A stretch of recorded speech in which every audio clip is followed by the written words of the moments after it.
Connie Ferguson thanks Shona Ferguson for everything. In a special interview with Breaking News, Connie Ferguson admitted that her husband, Shona Ferguson, had passed away, and the actress expressed her grief at the loss, as well as gratitude for the final moments they spent together.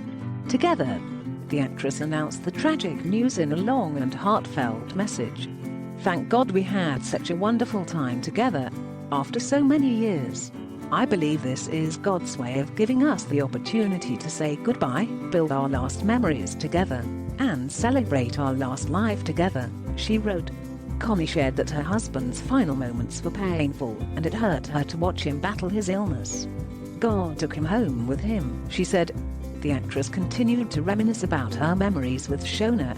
"You, me, and our family have so many memories and smiles together. His infectious laugh, how would you slap me on the shoulder when he burst out laughing? His special move, the way he swings his arms back. So many memories," she said. In tribute to Shona, Connie said he experienced pain and discomfort before his death. "I love you and will never forget you. Thank you, Shona, for everything. Take a break now. God took that pain away. Go to heaven to enjoy God's blessings." Quote,